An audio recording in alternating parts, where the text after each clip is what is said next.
Thanks to a little convincing from Ben, I was off to my first tidal bore experience, something that wound up exceeding all my expectations. Hey Blair, it's your friend Ben. This is your chance at catching the biggest bore tide in America. Do you see that? My GoPro says 15 minutes of riding time. This moment right now makes it all worth it, really. As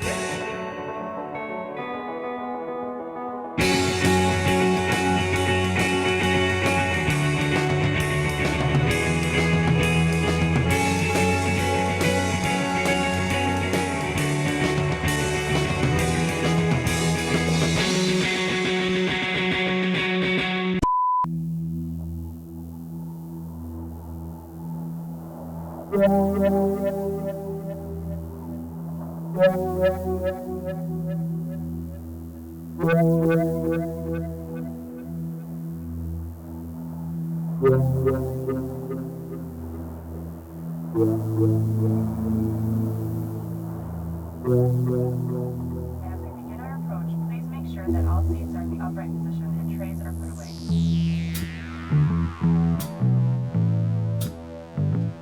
Day 1 in Alaska. Awaiting Ben's arrival, we spent 5 hours at the Anchorage airport getting acquainted with Alaska's furry locals.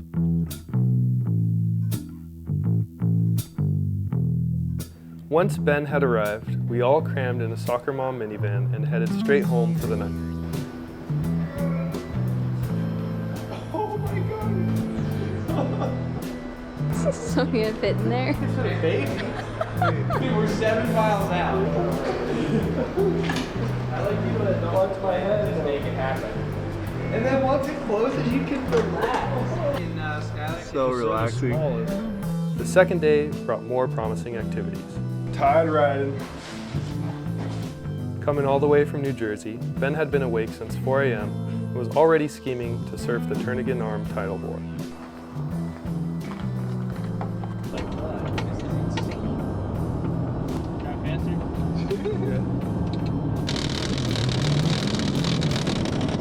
That's so gnarly. For those of you who aren't familiar, a tidal bore is a wave that forms when the incoming tide is bottlenecked by a narrowing waterway. The water piles up on itself and forms a wave that can be ridden for several miles through the tidal flats. Ben had some prior experience with riding this novelty wave, and I figured he would be able to just read a tide chart and get us in the right place at the right time. Turns out, it's a bit more complicated than we expected. Long story short, we showed up to the Turnagain Arm at the completely wrong time and had missed the bore by about 6 hours.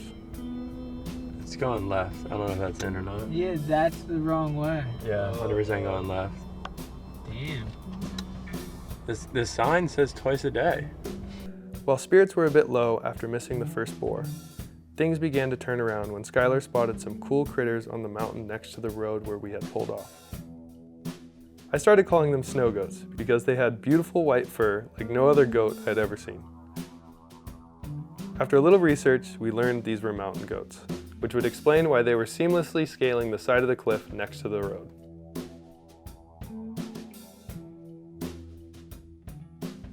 In our 7 or so hours of downtime, we drove 2 hours to Seward to check into our hotel and get lunch. While I'd heard that this was a stunningly beautiful drive, we could hardly see the trees on the side of the road because it was dumping wet, slushy snow. The thoughts that I had buried deep in my mind about getting skunked on the trip began to creep back in. After a little lunch in Seward, we were all very on the fence about driving all the way back to the bore to potentially miss the one and only wave that comes in.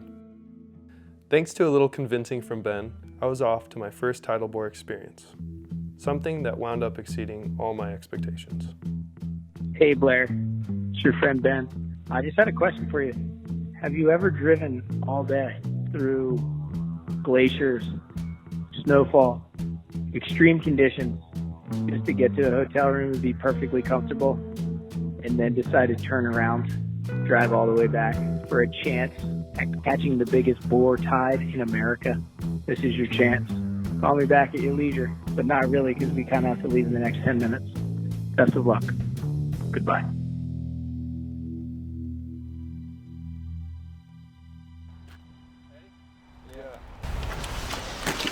Felt cooler the first time. That felt pretty cool, dude. Look, there's almost standing waves right there, dude.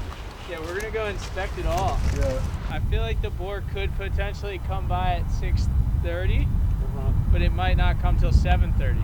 Yeah. Dude, catching it down there would still equal like a 5-minute ride. Yeah, I know.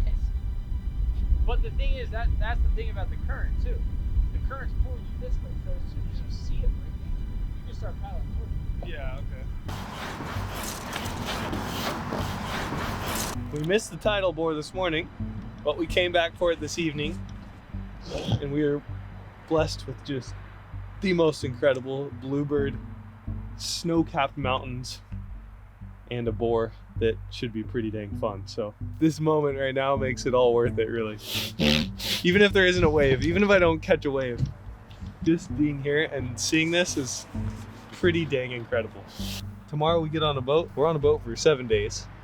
So this is the fun, easy stuff right now. It's the next 7 days that are really gonna test our whole crew's relationships and how well we do together. It's gonna be interesting. And Ben's trying to go surf a glacier wave, so see how that goes.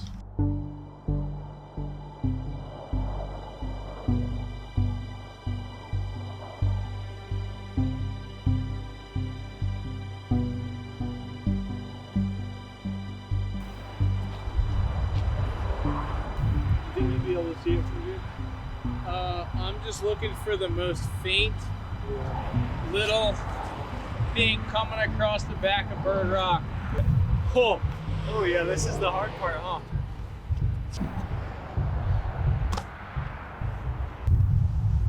Oh yeah. Well, I'm not too worried about getting cold in this thing.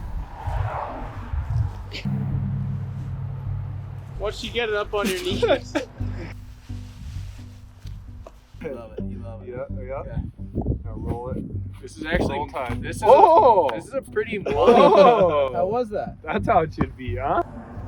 Where's your other glove? Do you have it? Yeah, it's right there. Dude, Oh my god, I can't. I'm gonna cut your circulation off. What? Pull it all the way up your phalanges. Nice. Okay, we're going. Watch. Perfect. Roll out. Oh, that was too long. Oh my god, he's wearing the 6 mil. That's why it's so hard to get on. The 6 mil on, you're a savage. What do you got, a 5 mil? 5 mil, dude. Might as well just go for a swim now.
get tubed by the tidal bore?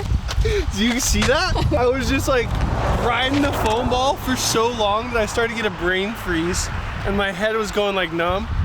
And then the thing finally backed off and didn't foam anymore, and I almost missed the wave. Paddled my ass off, and it finally just formed up and got so sick. I don't know, I don't think I got barreled, but I was trimming down the line in the little curl for sure. Most exhausting thing I've ever done. It's straight up like paddled a mile across the channel because Ben saw the left over there. It didn't even break on this side. That was a pretty nuts one. That was pretty nuts. Ben's like still going right now.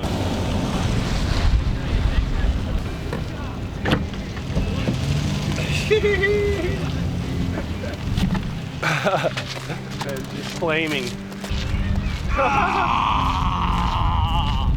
That thing was like 4 foot, dude. Lot of belly board. Lot of belly board. Hey, did you see the reform section? Yeah. Left in front of me? That thing was nuts. Full reform, grab my rail, going left. After you bailed, cut back across, went right all the way in here, and then it just fizzled out on me. That was insane. My GoPro says 15 minutes of riding time. It was an 18-minute clip. Absolutely absurd. Probably 12 minutes of belly boarding, but we just scored the freaking Turnagain arm tidal bore. Liner after you, I caught up to the line and it went. It went again. Way down there. Reform's so good. I don't know how you stayed in it after getting closed out on. Yeah, you are the good tide for Joe. I had a full cheering section up here. Right here? When I came in, it was nuts. Yeah. I lost it and came out right up there. On that one or the next one? Point. I think this next point right here. I didn't get the longest ride, but I got a nice corner that I was stoked on. After you did that, I got a nice open face left too. Yeah. Because when you fell out, I turned back this way and it jacked up and went. Yeah. Dude, the right here was good. Oh my God. Bro, I was so exhausted from paddling across the channel and then just belly boarding for so long without my hood on. I got like a brain freeze. Dude. And then I almost missed the wave because it backed off. Yeah. And you told me like, this is the double up section. It's gonna back off and you gotta put your head down and grind. Yeah. And I was paddling my ass off, gave up, but last second it kept pushing. That's so me, dude. sick. It was like a miracle. It was like a full The whole thing was a miracle. Christmas miracle. Miracle. Yeah.